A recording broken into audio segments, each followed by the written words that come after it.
Time now as the Subaru starting grid rolls at the top of the screen to take a look at the Continental Tire keys to the race. Traffic is always a consideration. And bad blood, boy, is brewing in the paddock right now. A lot of great rivalries are coming to the fore. Execution, we've seen a lot of mistakes made by the drivers on the racetrack. We've seen mistakes in pit lane. It's got to be flawless. Somebody's got to grab this championship and run with it. Remember, they don't start on the front straight here initially, or it's where all the restarts are done. The very first start of the race is on the back straight down towards turn 4.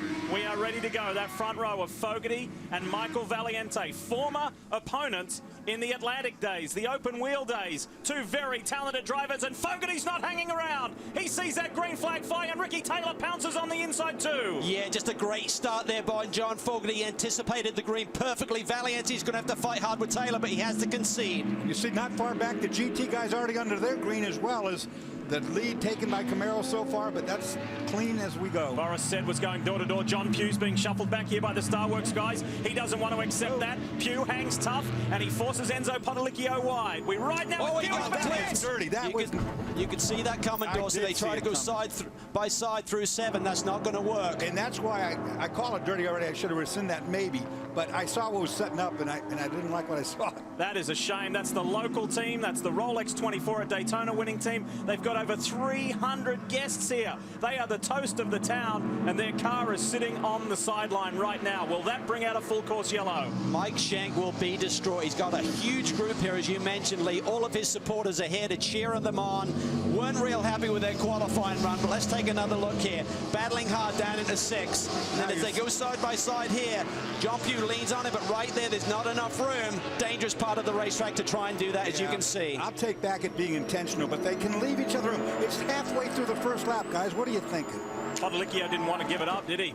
No, and it's in a no-win situation, isn't it? John could have given him a bit more room as well, but the guy who could have stepped out of it was probably Enzo. That's our championship leader, remember? And remember, you know, they did bump down before. Watch this corner worker up here. Wow. Wow. Yeah, I'd be thinking move.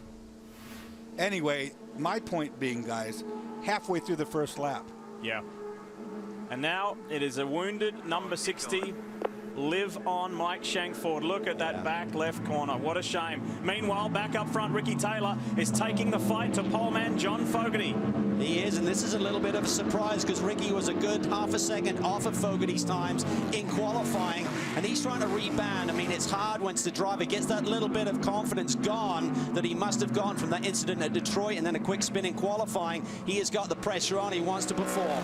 Pole man John Edwards leads the way for Stevenson Motorsports in that 57 Camaro. From the defending champions, Andrew Davis. This is where he and Lee Keane clinched the GT title last year.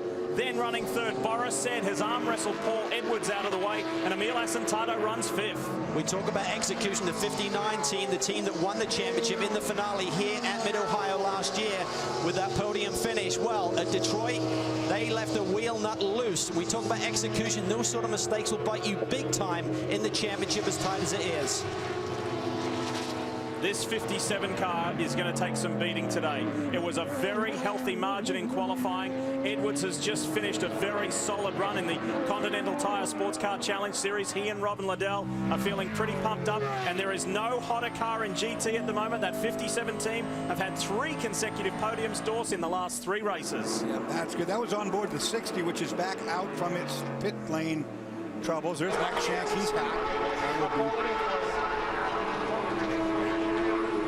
The 60 car was just in. Mike Shank talking to the officials too. They want a penalty on the 8. The damage is mostly bodywork and aerodynamic devices on the 60. That is bad news because those Riley chassis looking for more aero, and right now John Pugh has a lot of it gone on the left rear. The other thing I noticed, the left rear exhaust is bent and almost closed. That is going to be a problem. So one of the Salen's Mazdas, I believe, off there in turn 4. Making its way through the gravel trap. Hopefully no damage to the race car. I think it's the 49 of Joe Salen. We will monitor that. Meanwhile, look at this. 1, 2, 3, 4, 5. It is all Corvette Daytona prototypes. Gainsco, SunTrust, Spirit of Daytona, and a couple of Action Express machines. Some scenes there from the Ohio State Reformatory. The place where the famous Shawshank Redemption movie was filmed. We'll tell you a little bit more about that later in the show. Racing fans, Dorse, all around the world know of Mid-Ohio, but tell us exactly where we are. One of the most beautiful racetracks in North America lies off of Highway 71 north of Columbus on the way up to Cleveland. One of the nicest racetracks, 2¼ miles in length, 13 corners, very challenging. It's known as a road racing course that demands handling over straightaway speed. It demands excellence, no doubt about that. Cal, we were kind of talking back and forth in the ad break. This has got to be the hottest race we've had this year, isn't it? Yeah, it's very warm here today. I mean, it's nice and cool up here in the booth, but for the drivers in those cockpits right now, they're going to be working hard and breathing heavy by the end of this stint. Look at Michael Valiante. He's coming back strong. He just finished winning the Continental Tire Sports Car Challenge race in an ST car with about 350 less horsepower just a couple hours ago. So this is a big adjustment, but he's got a fast car underneath him. He's trying to make moves on Ricky Taylor right now. And they want to make up for what escaped them at Detroit when Richard Westbrook was a little too aggressive, and perhaps their second win eluded them. Hey, speaking of a Corvette Daytona prototype, while we're away, Action Express driver Terry Borchella in the 5 had a mishap. Here it is. This is an area of the racetrack where these guys had problems yesterday. Well, that's very strange. Yes, late in the corner, though, and I don't think anyone was close enough to turn him, Dorsey. He had a similar spin in qualifying yesterday, as did the 99 and the 10. Boy, it was funny because he's out wide and he made the cut back down for the second apex of that corner, and it just broke free on him. Very unusual spin there. All of the Action Express drivers have reported with this Coyote chassis Corvette body Daytona prototype as a very fine edge to drive this. The 2 has gone around. Alex Popov. And look at all the gravel up on top of the bodywork next to the windscreen. And that means he's been in the gravel. Look at it dumping off. Let's take a look. This is up in turn 13. Oh, trying to work some traffic there. Milton Grant in the 72 and just try to force it through. Then lost the front end on the Riley. Straight through the gravel trap. You can see the front splitter there on the right side at least has been damaged. Pulled down a little bit. Brian's on the spot. What do you see? A little bodywork damage. It looks like the nose has been pulled off of its mounting on the front, just off the splitter. We talked about downforce early on, and this is one of the things that, once again, the guys in the Rileys feel they don't have quite as much. And downforce is that aerodynamic force that pushes the car down on the track. It helps the drivers right now up front. I talked to several of the teams, and the 10 being one of them. And one of the things that you do here at Mid-Ohio is you put a lot of downforce in for qualifying and then take it out for the race so you've got good straight line speed. The 10 elected to stay with a high downforce setting throughout the race. That's going to cut down on their straight line speed. Perhaps that's why the 90 just got by. And you may have noticed there, we've got a new second place man. Michael Valiante is on the charge, and so too is the 01. Here comes Memo Rojas. The Ganassi machine, the Telmex BMW, has found some speed. They certainly have, and this is a little bit of a surprise to see them right in the mix with these Corvettes, which have really dominated proceedings recently on these high downforce tracks. Certainly Detroit was one. This is another one. Brian just said it, in qualifying at least, you need high downforce to get around this place. Dorse, talk us through this. Yeah, Michael Valiante set him up perfectly. They'll get a good run, goes to the outside, and makes the long way around stick. That's got the main straightaway. He just got enough acceleration there, up to 5 to get alongside. And you have to wonder right here, Dorsey. I mean, think about Ricky Taylor's head right now. He doesn't want to make another mistake. He needs a good, clean race handed over to Max Angelelli. He's probably going to be a little less forceful than he was a couple of weeks ago. And like you said, even though Michael Valiante just got out of a race right before this, he's got his rhythm on the racetrack, but this is a total different beast than the front-wheel drive car he was running before. Now we have a full-course caution, and that's for debris off one of these cars in turn 11. It's been a pretty eventful race already with multiple contacts between different class cars. So Grandam, the managing director of competition, Mark Raffoff, has said, let's slow things down, let's regroup. This is one of the Porsches involved in the incident with Alex Popov. Great to see the Grants back. They're going to be doing this race and Indianapolis. And with the team out of Florida. No trouble here. This looks like more of a... That looks engine related with the steam coming out of the back of that one. It's been a tough weekend for the Horton Autosport group. Let's hope they can get that fixed up. Meanwhile, these guys, they've got their tail in the air, haven't they? Have the Telmex boys got something we don't know about? We'll find out.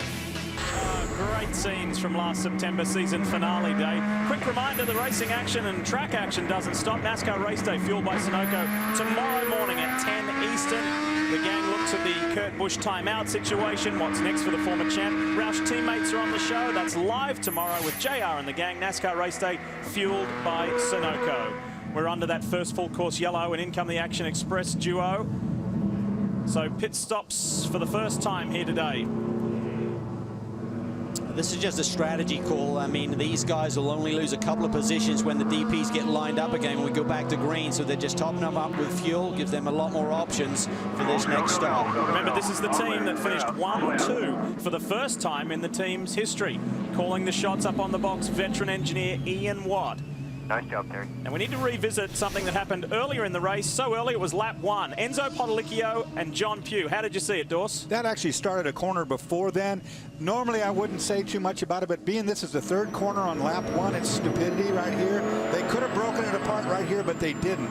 They both were knuckleheaded, and they, as a result, unfortunately, the 60s in the fence. Yeah, I mean, I'd say it's 60-40 in terms of Potolicchio being more at fault here, but both guys should have given each other a bit more room there. I mean, John hadn't cleared him. The car was still there. If Enzo had jumped on the brakes, the accident could have been avoided, but John should have been a bit more circumspect. Well, one guy I know who will not be pleased about that, MSR team owner Mike Shank. He's with Brian. Mike Shank was not at all pleased. They came into this race third in the championship. Mike, in first lap to have an incident like that, I know it's frustrating, but what do you do to put it behind you? You got 2 hours and 35 minutes left. Can you claw your way back up and still leave here with some decent points? First of all, the car's hurt real bad. So, I don't know. We're one lap down. There's a good chance we could get that back. We're just talking to John right now to get him to figure out where we're at with it. The left rear is completely bashed in. The muffler's accordion. The motor's down a little bit now just because of the exhaust crush. But everyone's going to keep trying. It's a home race, and it is just so incredibly disappointing. And I'm just sorry for everybody that came out. Well, they still have time to make their way back, and you heard him say a little bit of strategy, a little luck, they may improve their position. Now, the problem they really face here is with that exhaust completely smashed shut like that, what's going to happen is the 4 cylinders on that side of the engine, you see it right there, the 4 cylinders are not going to be able to expel the exhaust, and with that, they're going to start to get really, really hot. They can run the risk of burning a piston or maybe blowing a head gasket on that left side bank because the exhaust has nowhere to go. Also, if that exhaust fumes comes up inside the race car, for John Pugh, it could be a real short, miserable day.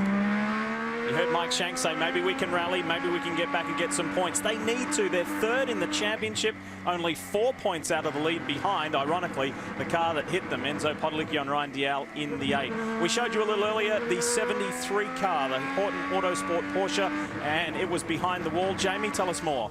Well, it's been a rough weekend all around for Horton Autosport. What happened yesterday was they had an off. The track workers came to pull them out and their tow strap broke, so the tow truck driver then pulled them in by the next thing that they could find. Well, that was the oil line. They had to replace the entire oil system on that car. Porsche did their work, got them a new oil line system here this morning at 9:30. They put that on. Well, now it's leaking, so they've gone back to the garage. Not sure they'll make it back out today. That is a tough break for one of the new teams to the Grand Am Rolex Sports Car Series. Really good crowd on a beautiful day here in Ohio, and we're midway through this 2012 season. You're watching Sports Cars on Speed. We're live. Back in a moment. Racing on the first flying lap of the restart. John Fogerty still in command of this race in the 99 Bob Stallings Gainesco Auto Insurance Red Dragon, or the car very well known now as the Red Dragon, the Chevy Corvette. You want to see the replay of the restart? Why not? Let's take a look at it. It was fairly clean, and Michael Valiante in the blue car was very aggressive. Yeah, he's looking pretty racy, but remember, he's brought in as a replacement for Antonio Garcia. His mantra is do not make any mistakes, just bring it in, hand it over to Westy to take it to the checkered flag in a good, strong position. But he's doing a lot more than that right now, qualifying on the front row and looking very racy at the beginning of this event. There is the 01 sitting fourth. For the Riley chassis and the Riley skin cars, they feel there's a disparity between their vehicles and the Corvettes. And that was actually reflected in the qualifying times. So therefore, it's very encouraging to see the 01 as high as it is. Yeah, I mean, they're looking really strong. I mean, the Rileys have been given the option of running some dive planes on the front nose, which should give them a little bit more downforce. But typically that works here in Mid-Ohio. But I think right now, as you look at the nose on the 01, the dive planes are not there. They tend to trim out, so you've got good straightaway speed. Where you're going to do that passing is right here down the back straightaway. Guys, I checked in with Scott Pruitt this morning. We talked about Aero, and he's always been a guy who likes to run the car pretty trimmed out. So it's not surprising to see it without those dive planes. What they found this morning in warm-up is some mechanical grip, so the car really handling well through the inside. Another car handling well right now is the 69 GT Ferrari. Now, Jeff Siegel, you and Emil Asentato lead the GT points when you come in here. As you get deeper into the season, that GT lead stays. Does it change your strategy, or is it just still attack every weekend? It just makes it harder to sleep at night. I mean, so far things have been going great. It's been a dream season so far, reintroducing the Ferrari to the Rolex Series. EMCO Sports done a great job along with Ferrari, and we've had a couple of good races, and so far car seems strong this weekend. You know, we're doing some good things, got a lot of things to be excited about this weekend, working with Ferrari.com and their auction to benefit the Emilia region of Italy, who suffered from that earthquake. So, you know, we're looking for a good finish for us and for them, and hopefully a good weekend. Right now, Emil Asentato having good pace on the racetrack, and you called it, Calvin. They made that pit stop under caution. They should only have to make 2 more stops for the rest of the race. Yeah, this Ferrari typically, Brian, does right about 50 minutes, and they made that call with 2.5 hours to go in this race. They should be able to just segment that in 2 more stops, and good strategy call. Gave up quite a bit of track position now because Emil was having a strong run up in the top 5 or 6 there when he made that pit stop. To the 57 team that leads this race by over a second, we want to congratulate Mike Hoffman, who's the crew chief. His wife Shannon gave birth to their baby girl Lydia today, and Mike Johnson, who's the team manager, he's getting a little bit superstitious about it all. He said this team and babies are pretty good together. The last baby that was born in this team on a race day was my second child, Olivia, back in 2008 when we were at Mexico, in Mexico City. And guess what? We won that race. Personally, I'd be quitting and getting out of it. But Calvin, you're in a different story. Don't go there. We haven't told the world yet that you've got a little baby girl on the way. Congratulations, mate. Thanks, mate. We're very excited. Good run for the Whelen Corvette. Boris Said is running 3rd, trying to hunt down the reigning champ Andrew Davis. We described the 88 car as the now feared Auto House Camaro, and rightly so. They won the last race just 7 days ago with former series champ Paul Edwards and Jordan Taylor, who's already made a trip across to France and back since we were at Daytona for the Le Mans test day. So he's been a busy boy. There's lots going on in this SummerSlam. Lee, you brought this up earlier on about the temperature outside today, where he started the race about 85 degrees. It could be easily into the 90s before this race ends.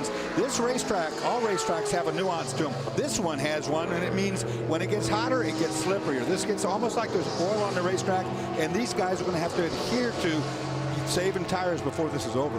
One thing they really love, though, is this new Continental tire, this GTR, the road racing version that they introduced in New Jersey. It's got a lot better performance. It doesn't fall off as much. Each team, Porsche maybe not so much, but everyone else up and down pit lane says this is a great addition to our series. We love it. Did that Turner Motorsport BMW look a little thinner? It should. It's lost 50 pounds since the street race on Detroit roads, and we'll see if it can be competitive at the hands of Paul Dall'Alana and Billy Oberlin. I'll tell you what, Paul's doing a really nice job here. He's currently running 6th. Spoke to Will Turner yesterday about the progress of Paul as one of the Pro-Am drivers. He said right now he is really hard on himself. He's doing a great job. He says there are no excuses now. I have enough experience that I need to go out and execute, keep this car at the front of the pack, hand it off to Billy, not buried, but towards the front where he can do something with it. Billy Oberlin, that is. And, you know, we talked about execute as one of the keys to the race early on, and we've already seen both ends of that. Right here, Paul Dall'Alana doing a great job of doing exactly what he should be doing. And, of course, we saw that mess up at the beginning of the race. It is not in execution by any means. From GT Dorse to Daytona prototypes and the race leader, John Fogarty. At this stage of the race a week ago, they were in exactly the same position. For a variety of reasons, that race got away from them. The boys at Gainesco, Brian, they feel that they're owed one. Yeah, they do feel like they're owed one, and I feel like they've owed the racetrack here. You guys are always so fast here, Alex. 5 poles for this team at this track. Right now, the car that John has, is it going to be good enough to stay in front? And when you get it, what do you expect the track conditions to be like? Well, it's obviously really hot here today, and we don't know what it'll be like over a really long run. But you know, so far so good. We've had such a tough season so far, and we're really dying for a win here. So you know, we're pulling out all the stops, and hopefully when I get in, you know, the car will be in good shape, and we can take it home. Like I said, it feels like they've owned this racetrack with as well as they've done here in the past. They're looking to get back to the top of the step today. Alex Gurney said we've had a tough season. How tough? They've only had 2 top 5s in 5 races. They're a 2-time championship winning team. It's been a surprising start to the season, but look out, because traditionally they come on strong in the second half, so look out for the Red Dragon. Mid-Ohio is known as the most competitive sports car course in the US, and why wouldn't it be? We've been racing here for over 50 years and some fabulous, fabulous memories. Barb Truman right there, past owner of the track, Chuck Dietrich. Denny Holm and Brian Redmond. Brian Redmond, Varaxo, Lola. Scott Sharp's dad right there, Bob Sharp, many-time national champion. There's Calvin Fish. Who's that there on the right? Scott Goodyear and Tommy Grunna. Look well and truly miffed, haven't gotten beaten that day. You did. I was going to say, aren't they in the wrong position? Hey, we call this the SummerSlam of sports cars, and that's because the big one's right in the middle. Next week, we head over to France for the 24 Hours of Le Mans, and on the network and on speed.com, you'll see 25 hours of coverage. It's a super busy week, and here are some of the regulars from Grand Am Rolex Series heading over to France. D'Allen Potolicchio, Jordan Taylor for his first run there, Garcia and Westbrook and Nick Johnson, Gunnar Jeanette. Exciting times, and also second year for Spencer Pumpelly, so we wish all the boys well. Yeah, it's a big week. It's a big month. We've got 4 Grand Am races in 5 weekends, and right in the middle of all of that is the big one at Le Mans. So it's a fantastic period of racing here, and of course you can watch all live on Speed next weekend. Of course, the last of those Grand Am races happens to be a 6-hour endurance race as well, so we'll be tired. Have you noticed there's a new race leader? Yes, I'm sure you have, and the radio communication we're getting is that the 99 has got some power steering issues. While we're away, the Turner boys pitted. And they did it before the 30-minute mark. And what happened at Detroit, there was a lot of controversy about when guys pitted. Bear in mind, you're supposed to do 30 minutes to score driver points. Some people are a little shy of that. So what Mark Raffoff has said, there's a little bit of flexibility. And at 24 minutes in, he said, if anyone pits after this, you are good for driver points. So they pulled Paul Dalla in after 27 minutes. They've now got Bill Aublin behind the wheel. And this car's been fast here this weekend. I'm not sure it's just the 50 pounds. That BMW is always quick here at Mid-Ohio. Does that mean it's no longer the 30-minute rule? Yeah, exactly. I mean, you now look 6 feet tall if you have a little bit of flexibility on the measurements and things. Talk about this for a minute, guys. No power steering on the 99 can be several things. At best, maybe it's just a power steering rack that's not working right. It could also have lost its belt, but if it lost its belt at this point in time, the next thing would be, did it take out the water pump belt? Obviously, that answer has been answered because it's not overheating. I'll tell you what, though, it is a brutal around this place. I mean, there's so much steering input needed. Over 3 seconds is what Fogarty has now lost in terms of pace. I think I just heard him talking about resetting a breaker, which means electric. Guys, listening to the scanner during that break, they thought it was electric, and they talked John through the circuit breakers that are on the dash low and to the left. He reset it, and he said it popped right back out. So there's either a short in the system or it's something mechanical. And any way you look at it, it's going to be a problem. In fact, John's quote was, wow, this is going to be a real, well, you kind of get the idea. Yeah, that was Bob Stallings you saw there on the left of that picture, and Terry Wilbert, the team manager. Tell you what they may have to do, because here we look at the replay here when the moment happened where he suddenly lost the steering assist. Valiante flashes by. They may have to bring John in, put Alex in, and then put John back in. I don't think you can do a double stint, Dorsey, with no power steering around here. No, it's not like your street car at home having this problem. Take a look at the width of the tires here and understand without any treads on them, they generate much more grip than a street tire. Then the muscle required on a road course here with 13 corners to get this car around the racetrack is more than a human can do. So from Michael Valiante to our championship-leading GT car, the FXDD Ferrari Asentato is currently down in 8th in class. I need to update you on another pit stop that went down while we're in break. Spencer Pumpelly has taken over from Steve Bertho. We'll see how high that 67 TRG Porsche can climb. Yeah, he's a force to be reckoned with around this place in one of those Porsches. So Kevin Buckler really pulling a strategy move there for TRG, and certainly the Turner boys with Paul Dalla and Bill Aublin doing the same move, pulling their guys in, getting their quick guy, their pro driver behind the wheel as soon as possible. Here is the class leader, John Edwards, to the tune of 3.5 seconds over Andrew Davis in the Brumos Porsche. Then Boris Said is still in third. There is that Marsh Corvette, the Whelen Racing Corvette. Then we go back to Paul Edwards in the 88. Then Wayne Nonamaker is maintaining a top 5. That's a really solid opening stint. John Potter is in 6th. That is also a great run from Sylvain Tremblay, then Emil Asentado. We just saw the FXTD Ferrari. Joe Nonamaker and Patrick Dempsey is in the top 10. Tell you what, look out for that 42 machine today, because Dane Cameron was second fastest in one of the practice sessions. He's shown a lot of speed here this weekend. They gave the promoted test day predominantly now is for the Pro-Am drivers. The pros can run for up to 25 minutes, so it allows that test day on a Thursday to really be dedicated to your Pro-Am guy. Wayne Nonamaker loves this racetrack. It's their local track, of course, for the Nonamaker family, and he is really a force to be reckoned with here, currently running in the top 5. So the overall race leading car and Daytona prototype leading car is that familiar blue Spirit of Daytona Corvette. Could it and should it have gone to victory lane last weekend? Perhaps. The man who was behind the wheel when that got taken away from them is standing by with Brian. You know, racing's full of woulda, shoulda, couldas, but we'll put Detroit behind us, right, Richard? And right now, Michael having a great run out there in the number 90. This team really seeming to come alive as of late. Car performing really well here this weekend. You guys are going to have a good car to take it to the checkered flag?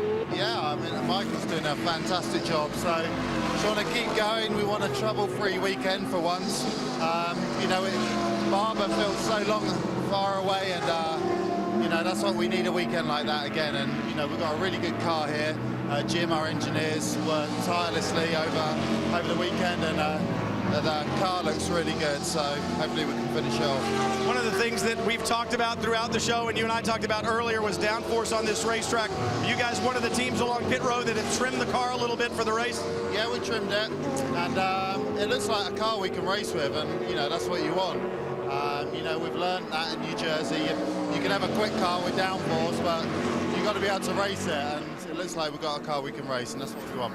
Right now, Michael Valiante has raced his way to the front.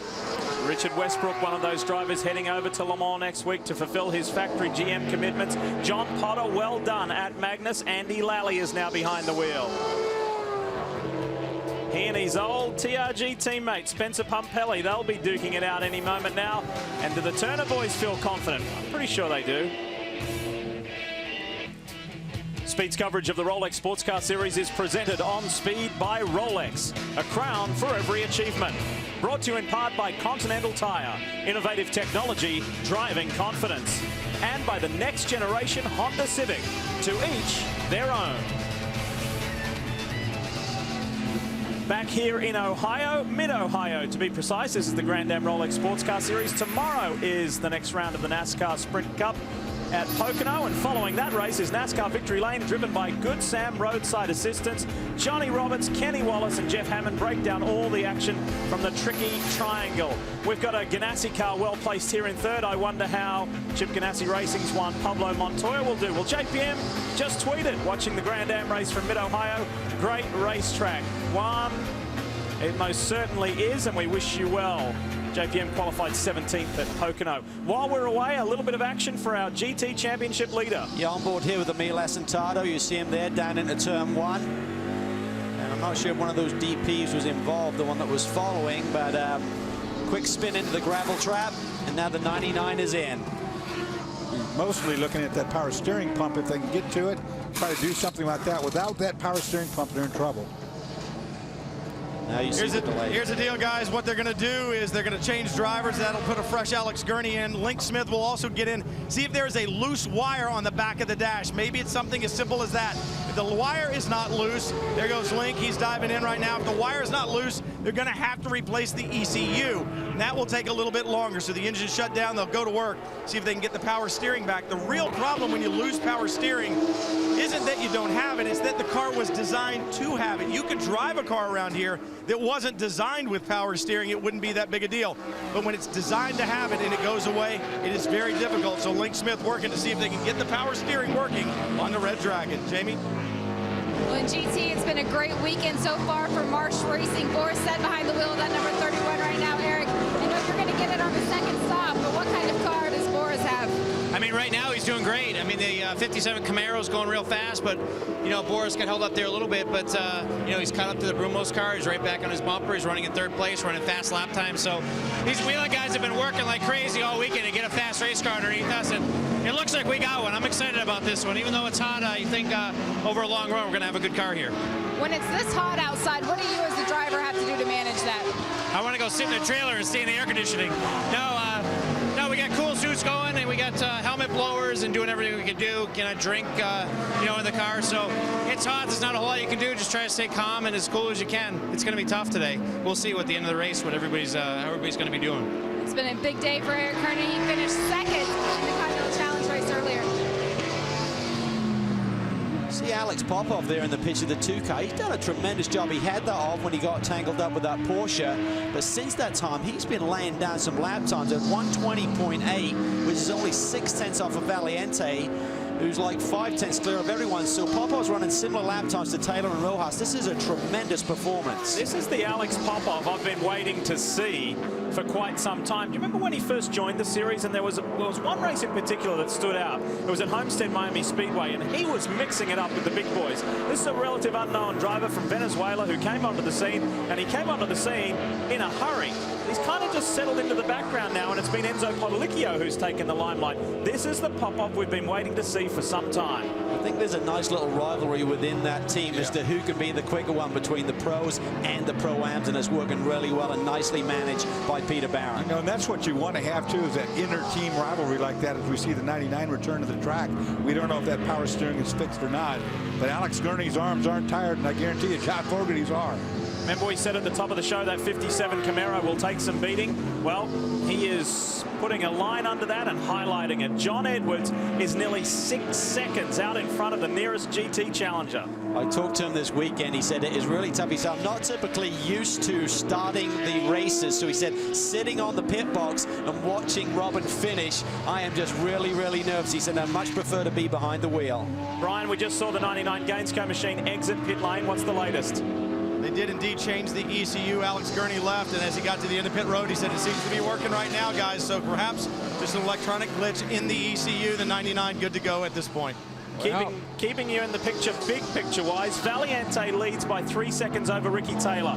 Rojas is a further 6 seconds back in the Ganassi machine. Then Darren Law, then Alex Popov, then Enzo Podolicchio and Terry Borchella.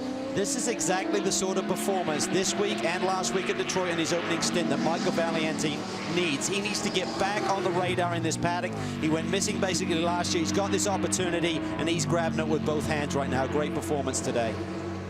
For those of you watching in Canada, in British Columbia, in Vancouver, this is your boy. Standout performer in open wheels, and then joined the sports car ranks. He is a Grand Am Rolex Sports Car Series race winner when he was Max Angelelli's teammate at SunTrust Racing. As Calvin said, kind of just filtered away a little bit, Dorse, but it's good to have Valiante back. I agree with Calvin. You have to have a presence to get back in the loop, if you will. He's fallen out of the loop, but he can drive a race car, guys. Make no doubt about it. Valiante in control of the EMCO Gears Classic here at Mid-Ohio. It's a hot day, it's a demanding day. We've got just under 2 hours left to run. Been there talking about from Mazda is a twin turbo diesel, and one thing that diesel does over a gasoline petrol powered engine is it produces a lot more torque, or twisting force, a definition for torque. So the transmission has to bear the brunt of all of that inertial load. So that's what they're talking about right there.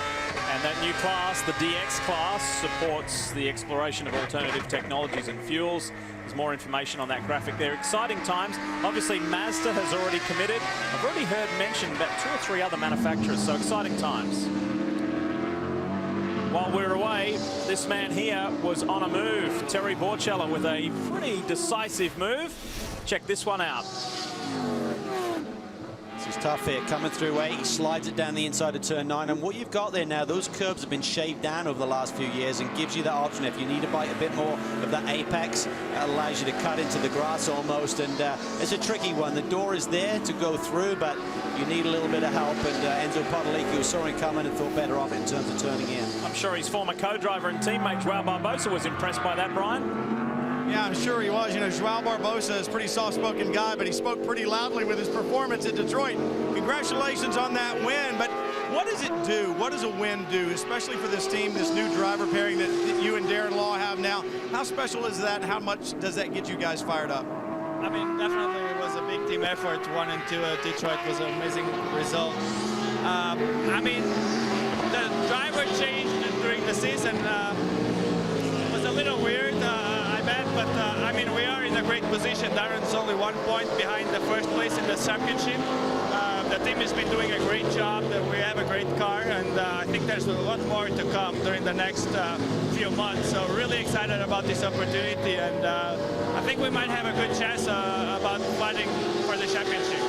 Darren Law just 1 point out of the championship right now. The quiet man is going to be getting ready to get in the 9 here shortly, guys. One of the good things that I think that Joao Barbosa has done, he and his family have done, is he is no longer travelling back and forth to Portugal. He lives here permanently with his wife and children in the States. It allows him to keep his focus a little bit more firmly on the task at hand. Yeah, great commitment, certainly, Dorsey, and also that travel does get to you, particularly when you got a busy period like this, and you think about it, 4 races in 5 weekends, there's really not enough time to get back and forth. I know Richard Westbrook and such are doing that, but it really tires you out by the middle of the season. No, we've all done it, and everybody knows about traveling, and you don't get where you want to go on time most of the time anymore.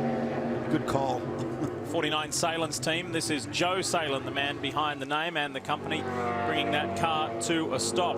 Meanwhile, up front, Valiante still boasts a 2-second lead over Ricky Taylor. Memo Rojas in the Ganassi BMW is still third. Darren Law, Popov, Borchella, and Enzo Podolicchio.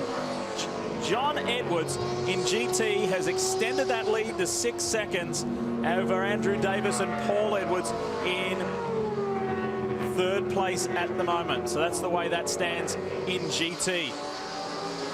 Speaking of the Salen's organisation, we need to give a special mention to Joe Nonamaker. He is celebrating his 40th anniversary of racing. And the cars he started in don't look as cool as the car that he's driving right now. There's nothing wrong with that car. I drove stuff like that. There's another VW, Sirocco this time, so that must have been his flavor at that time. Now he loves the Masters. Look at that. He's got his head out the window for some rolling photos there. Joe started out in '72 and he was racing a '67 Corvette that he solo raced around pylon cones in Ohio shopping mall parking lots, as well as Toledo Speedway. So Joe, well done. 4 decades of racing. Good on you, mate. It's a great family effort, and I mean, they've really turned things up here in the last couple of seasons, hired some professionals to come into the team, and it's really complemented the effort. They've got Katie Crawford, of course, is doing the engineering now, and they've really gone from strength to strength. Real force now in GT racing is this Salen's team. I know many of you will be wondering about what happened to the Red Dragon, the 99 machine, the pole-sitting car and race-leading car. Gurney is some 2 laps down now, back in 22nd overall.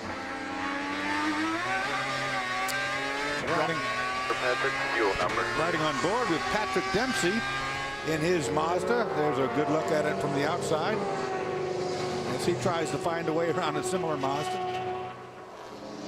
Pretty solid here this weekend, Patrick Dempsey, and then a couple of seconds at the pole position, and you know, just really solid performance here, running up in the 7th spot. This is a good run for him. Turning it over to Joe Foster. Joe was involved with the incident with Richard Westbrook at Detroit, and really just some miscommunication between those 2 drivers. Westy thought that the blue flags were there and Joe would open the doors, most people did, and they made predetermined that to deal with the DP faster cars, you were going to make your intentions clear. Joe Foster felt he did that by diving for the apex. Westy was already committed, and hence the incident we saw last weekend. Dempsey's got a rearview mirror full of Memo Rojas, who's being chased down by Darren Law, so we'll keep a watchful eye on that. Meanwhile, the Dempsey team car, driven by Charlie Putman, just had a spin, went off track onto the grass and got back going again. Here it is. This is just a few moments ago. Look at the blue and yellow Mazda. This is up in the carousel area. Just gets in with a little bit too much speed. You come over a hump right there, and look, he traps a 99. 499 does not seem to buy a break. Cannot get a break. That by the way, Gurney just set fastest lap of this race, so they've certainly fixed that steering issue. Getting some communication that Rojas in the 01, the Telmex BMW Riley, is going to be headed for pit road. Here he is. This will be in a pit stop window now, 55 minutes on the board. They'll be able to split the difference, do on 1 more stop. Brian is on the spot. What are you hearing from the Ganassi boys, Brian? Memo Rojas complaining about a little bit of understeer. They've made some sway bar adjustments in the cockpit. Scott Pruitt said they did find some extra mechanical grip this morning, so the car much better. around this circuit, but as the day heats up, they expect the grip to go away, leading with the front end, meaning you would expect to get understeer first, and that's exactly what Memo Rojas has gotten. So perhaps they have this car tuned in. A couple more adjustments Scott has available inside the cockpit. He can work with his sway bars, he can work with his brake bias. And if anybody knows this racetrack well, it's Scott Pruitt. He's tested here a lot, and he ran with underway in the 0-1. Typically when you see one of these front runners pit, the others kind of have to come. There's like a domino effect. You don't want to have a caution come out and allow that 01 to leapfrog to the front. So don't expect the 90 to be too much longer before he hits pit lane. 59 is in second place in GT. Great opening stint, Andrew Davis. There's the lanky Lee Keane, ready for the changeover. They were frustrated with what happened with that wheel nut at Detroit last weekend on that rear left. They're making up for it here, though. They need a good stop. Andrew Davis was spectacular in qualifying yesterday. He said, we actually had a better car. I think I could have gotten the pole, but I had to come to pit road because my driver ID wasn't working well. A little problem on the right front. They've gone to a center lug on these wheels, and a little problem there. It took just a little bit of time. Now they're going to left side tires. The fuel is still going in. Lee Keane is climbing behind the wheel, but Andrew Davis, like I said, was absolutely magic. And the one thing the car did very well was turn in the low-speed corners like the carousel and the keyhole. A little slow on the left front as well. Service is done. He's underway. And that killed them. They were done with fuel well before that tireman got that tire done. Lose so many crucial seconds on pit road. So now we'll see how much damage was done when we come back. Pleased to say we're back at Mid-Ohio. Thanks for your patience. Race recap. Lap 1, John Pugh, Enzo Potolicchio. What a crazy moment after just a handful of turns. Major disappointment for the local team, of course, Mike Shank Racing. And a little bit later, this is Alex Palpov getting into one of the GT runners in the very fast turn 11, makes it through the gravel trap and visits pit lane immediately. That didn't hurt him as much as you would have thought. Great battle here between Michael Valiante and Ricky Taylor. Valiante works around the inside of Ricky Taylor. When they come up over the hill, Ricky realizes he'll have to give way, and we have a lead change. Good forceful stuff there. The 99 Red Dragon for Gainsco ran into electrical problems right there. Power steering. John Fogarty had his hands full, pardon the pun, and that allowed Valiante to slip through to the lead. It did, and immediately Ricky Taylor flies through to the second spot. About an hour in, the leaders, respectively in GT and DP, make their pit stops. John Edwards in, turn over to Rob Liddell. Michael Valiante in for Richard Westbrook. Been a faultless day thus far, Dawes, for that 57 crew. Absolutely faultless. Both those cars are doing perfectly. This one shows speed, too. Not only has it not made mistakes, but it's been able to gap the field.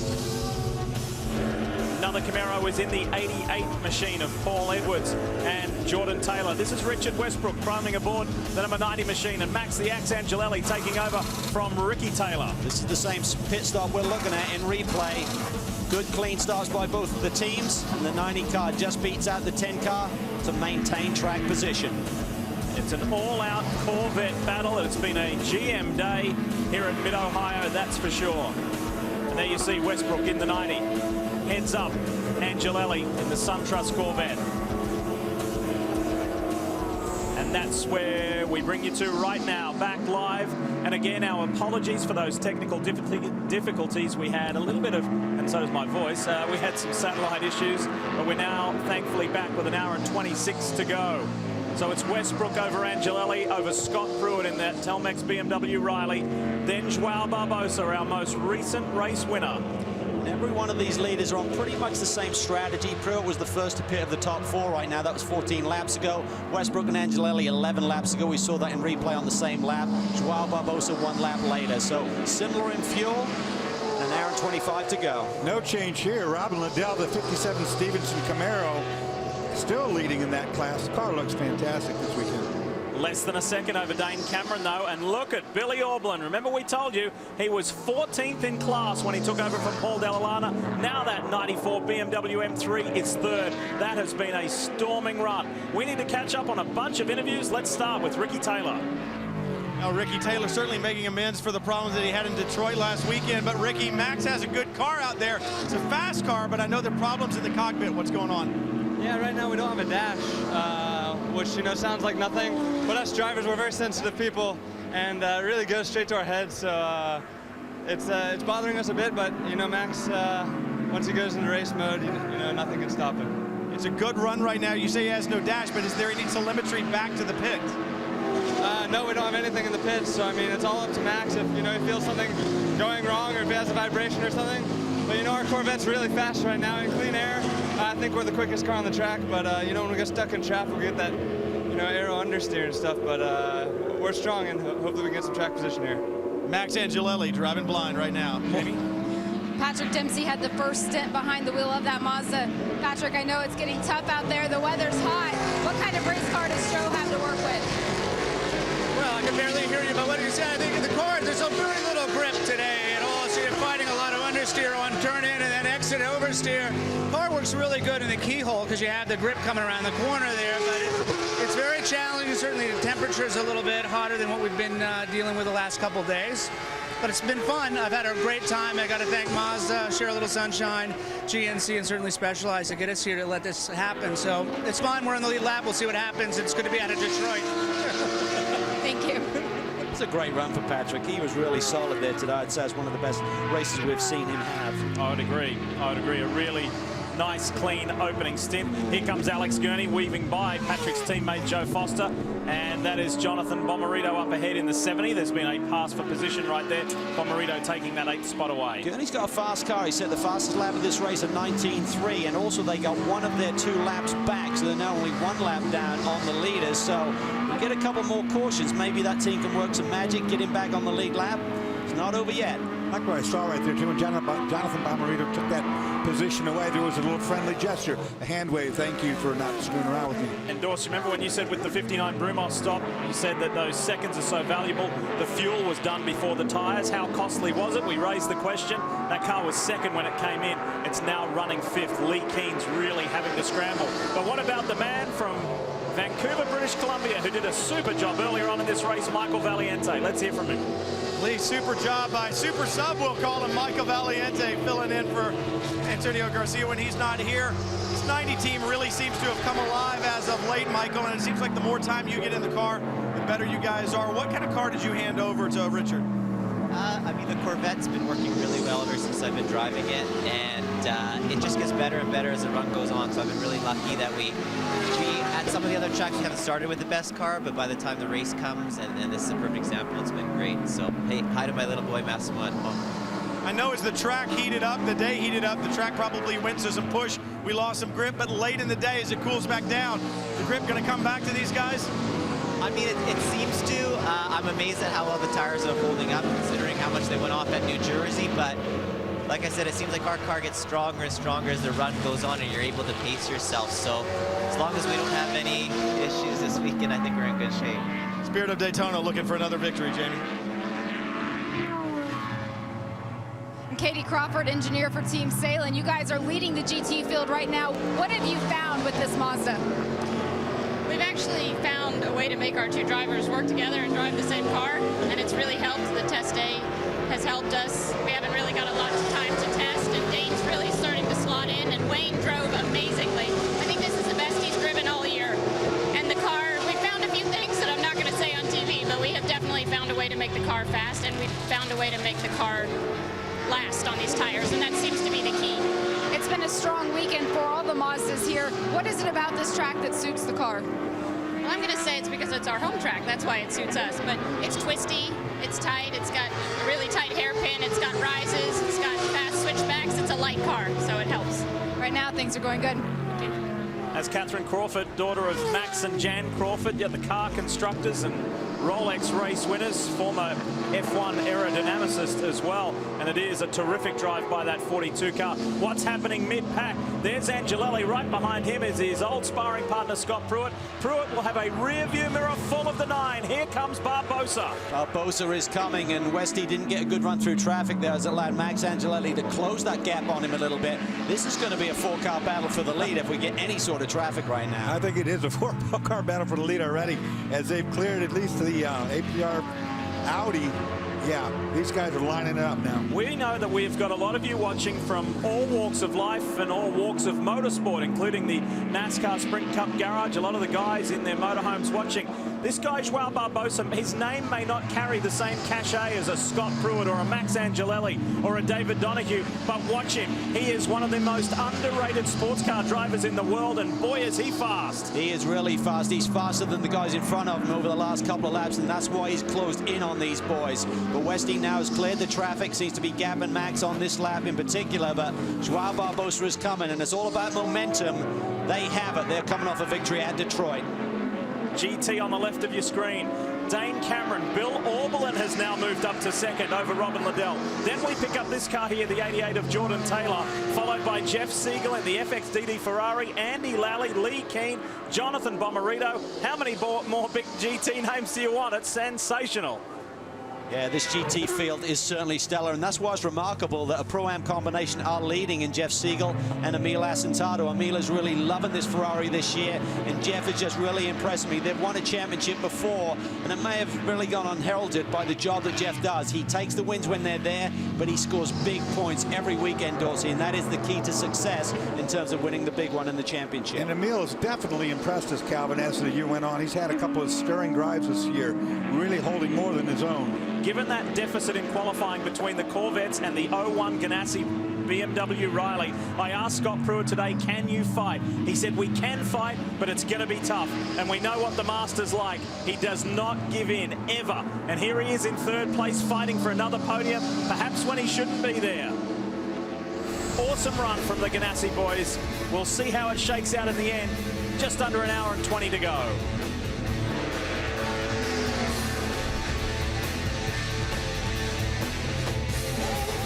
Need to tell you about the Camping World Truck Series from Kentucky. It's Thursday, June 28. It's live and it's 7:30 p.m. right here on Speed.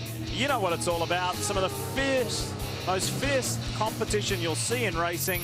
Super entertaining. It's the NASCAR Camping World Truck Series from Kentucky in the Bluegrass State. June 28th, 7:30 here on Look at this. Speed. Look at this. It is heating up into the keyhole. This is a battle for second spot. Angelelli feeling the heat from Pruitt. Pruitt tried the long way around, and Barbosa is all over the tail of that BMW Riley. Watch Barbosa might get a good run here because of that.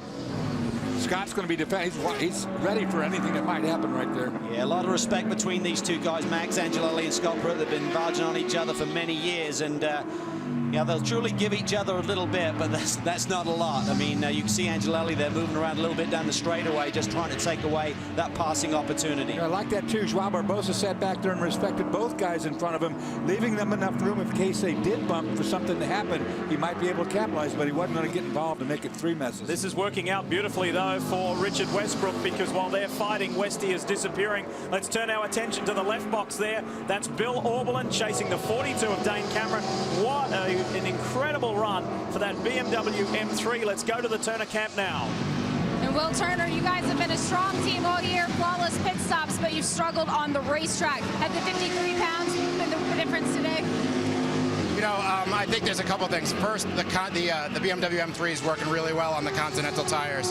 The adjustment, the competition adjustment that Grandin made between the last race and now, I think is helping us out. But where these Mazdas come from? Because Bill's saying these Mazdas now, or the Mazda in front of him now, is leading them pretty good. So, I mean, we got what, an hour and 15 to go, or a little over an hour to go. Everybody's got to cycle through with one more pit stop. We'll see what happens, but I mean, this might be our day. I'm really hoping it is, because we need a little momentum to get us through the rest of the season. It's been a long day for this team. You ran two cars earlier in the Continental Tire race. Bill drove in one of those cars. What condition is Bill and the car in right now? You know, Bill's the best in the business, or one of the best in the business. I don't want to get in trouble there, but I think Bill's fine for this. The race earlier today is a little bit of a different car. It's a little bit less punishing on the driver. Bill's in excellent shape. He's having fun out there now, and this is what he wants. He wants a battle where we have a car where we could get to the front. He's certainly in the middle of a battle right now, Brian Till. 5-7's been in the middle of a battle all day as well. John Edwards stepped out of it earlier, but John, a look at your comeback. You missed a couple of races. You messed up your knee skiing. You came back in New Jersey. You haven't qualified off the front row since then. You got a little something to prove? Well, a little bit. Actually, when I got out of the car in New Jersey, I was on pole by half a second, and my team manager came up to me and said, pole by half a second. Is that your way of saying you're ready for Homestead? So, you know, we took it easy on my knee to make sure I was ready to go and be, you know, all the way there and not have to bail out last minute. So once I got in at New Jersey, I started both races to take it easier, not do a long stint, but knew I was ready after that. So I was able to finish the GS race earlier today, start the GT race today, and feeling good. Feeling good. Robin Liddell feeling good in the 57 right now as well. Once they stay out for a few laps after a pit stop, car really seems to come good. And with John Edwards missing those couple of races, that means this man here is in second place in the championship all by himself. He's starting to bridge the gap to Bill Auberlen, and that 57 team is headed for 4 consecutive podiums if they can hang in there for another hour and 11 minutes. Yeah, they've got a great championship run going, and last couple of laps, Robin has actually taken a couple of tenths off of the 2 leaders. So Dane Cameron's done a tremendous job taking that Salins Master to the front, but Bill Auberlen looks like he can roll a little bit more speed there through the carousel, Dorsey. He's not able to turn in a lap time right now with Dane in front of him, but I think he's going to push the heat up a little bit more here when he sees Liddell looming large in the mirrors. BMW is really good in the center of the corner, and that's where it's really hard to get grip here. What that allows you to do is get to the throttle earlier, which normally will give you an advantage down the straightaway.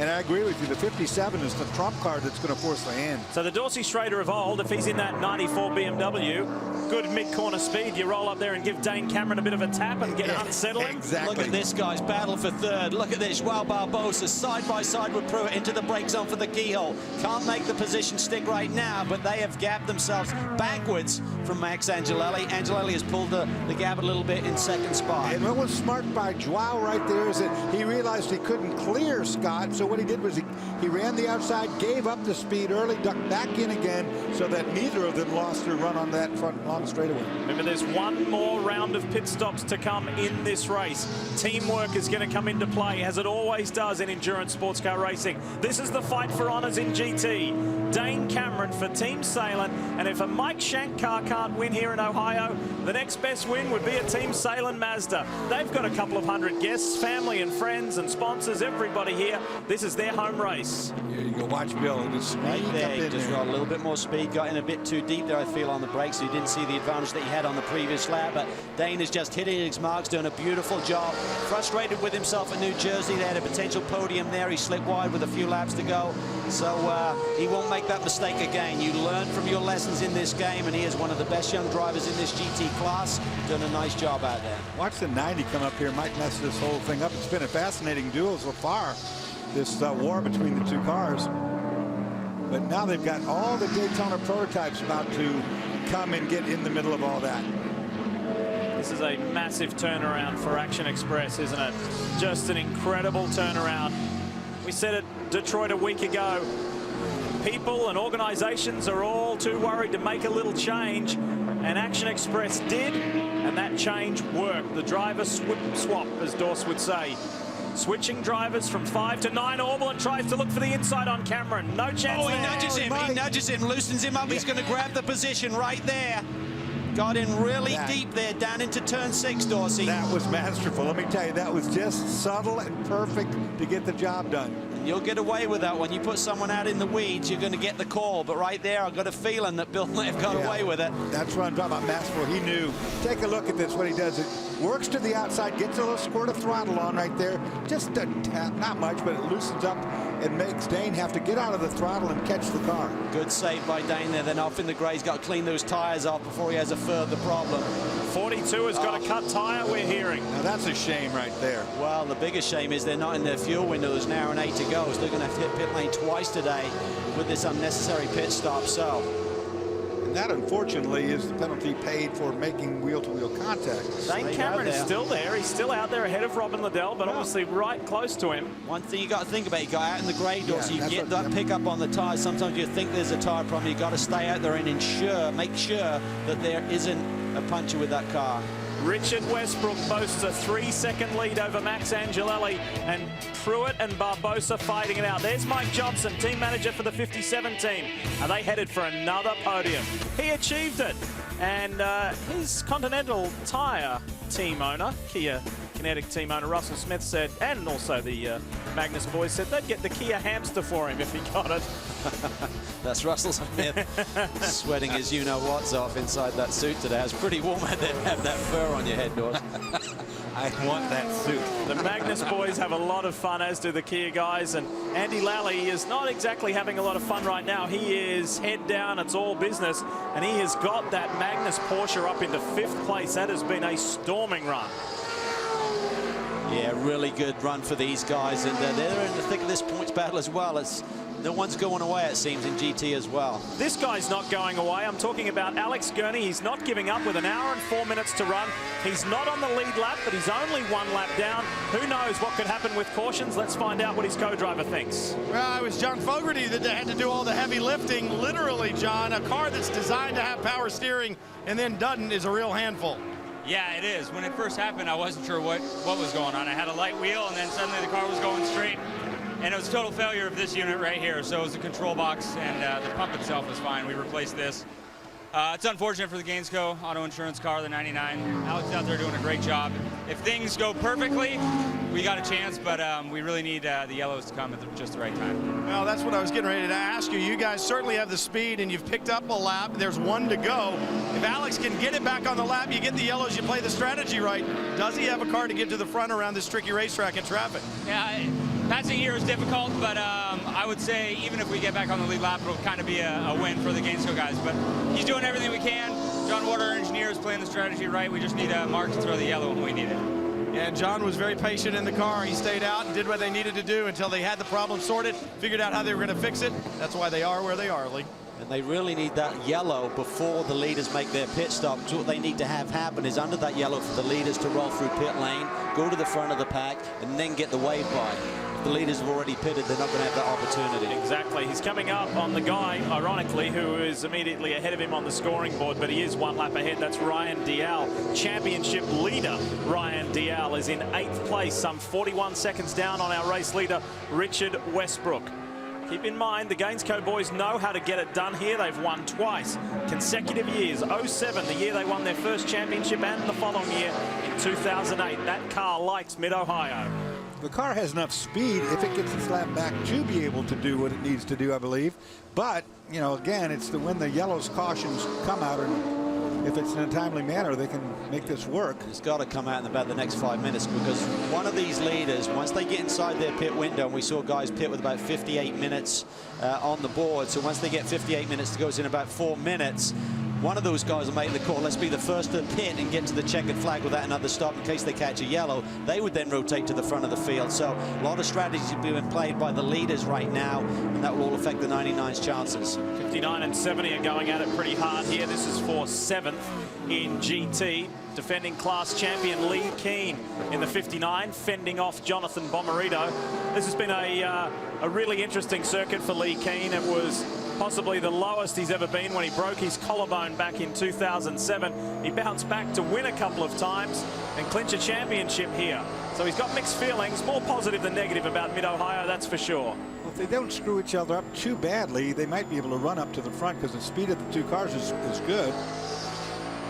60 here. Those Negri, you see the difference in speed between a Daytona prototype and one of the leading GT runners. Now, speaking of Oz Negri, that's another car, the Michael Shank car, that is only 1 lap down again. It was also a couple laps down. The difference being between it and the 99 is the 60 doesn't have the speed in its wounded condition to run down on speed the cars it needs to be. Yeah, there you can see it. The rear is really busted up, as Mike Shank said when he was frustrated at the beginning of this event. Yeah, we'll try and we'll dig deep, but we'll probably not have the speed. And that's showing in the lap times. They're about 2 to 3 seconds off the leader's pace, and you can see the exhaust there on the left bank is completely crushed, and that will be robbing it of power, and then the downforce issues as well. Real handful. It's tough in these days to really keep digging deep, but they're in the thick of this points championship. Coming into this race, they're only 4 points out of the lead, and everyone counts. Now, we talk about how critical even those little winglets on the nose are for speed around a racetrack. So you look at the damage to the wing off the main wing at the back, and you realize it's a very major amount of downforce loss. Been looking a lot at that 60 Mike Shank Ford Riley. Let's hear from his co-driver about that opening lap incident and their chances in this race. Now, John Pugh just walked up. He kind of shook his head, and I know this is not the day that you guys wanted. When you look back, hindsight being what it is it one of those things that you would have done anything differently on that first lap, John? No, I don't think so. I don't think I did anything wrong. I was holding my spot. Enzo was on my side. And I don't know why he moved over like that and bumped in the side of me. It ruined our day. We didn't have a top car anyways. but now the car is not square. It's very hard to drive. We're a couple laps down. We're just doing laps out there to see who drops out. It's too bad it happened, especially in Ohio. I was going to say home track for this team, and that makes it disappointing. The power, I know that left exhaust really folded up. Can you feel that in the power plant? Yeah, a little bit. It's pretty slow on the straights, but it doesn't turn left and right exactly the same, and it's very loose over the bumps. So Oz has a handful. It's taken a while to figure it out, but he's doing okay right now. Long day for this Michael Shank team, and they wanted so well to do well here at Mid-Ohio. There's going to be championship implications from a number of things that are unfolding here today. That being one, because that 60 car was tied at 138 points with that car there, the 01. As Calvin mentioned, just 4 points out of the lead. Remember Darren Law, just 1 point behind Ryan Dial and Enzo Potolicchio. Well, Law drives that number 9 car with Joao Barbosa. It's a lot higher at the moment than what Ryan Dial and Enzo Potolicchio's number 8 is. So we're going to see some changes here as Joao looks to the inside and gets all tailing, trying to mount a move on Pruitt. I was about to say things are getting pretty orderly here. Nobody's being too aggressive. As I thought it was Joao who decided he might have a way to get inside Pruitt there. It didn't work, but he made his intentions known. And you're the meat of the sandwich in this situation. It's so tough. You're trying to be aggressive and look forward at the guy in front of you.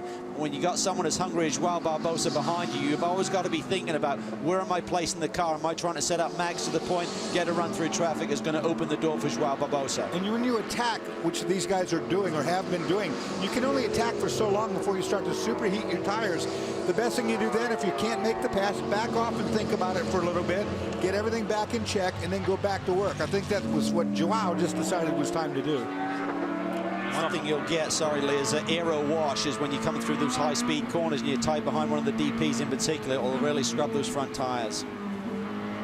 This is championship leading GT car Jeff Siegel trying to steal a podium spot away from Rob Liddell. 57.5 minutes left and another round of pit stops. Stay with us.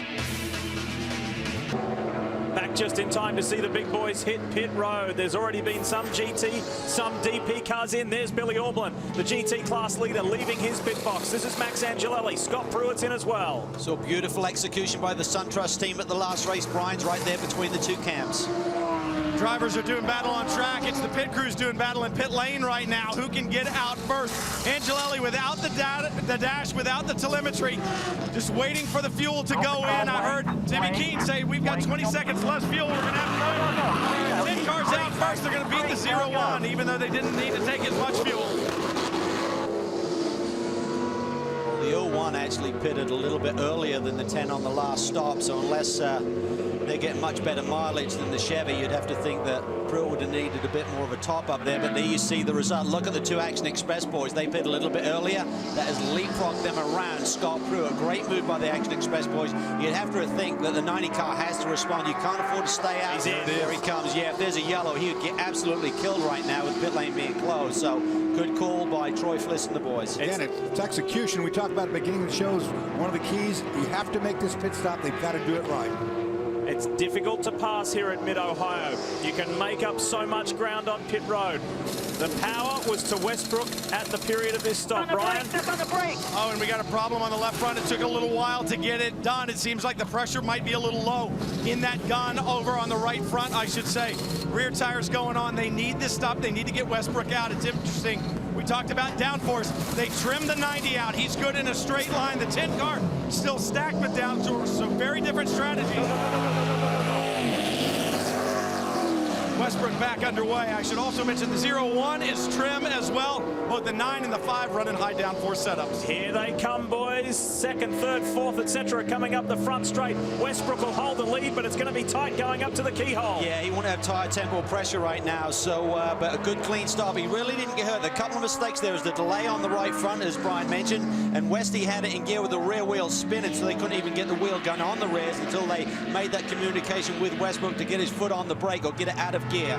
Even with all that, they got the tires on before the fueling was done, so he didn't lose time, but he's going to have to drive one heck of a first out lap right now as we see 57 come in. This is Robin Liddell.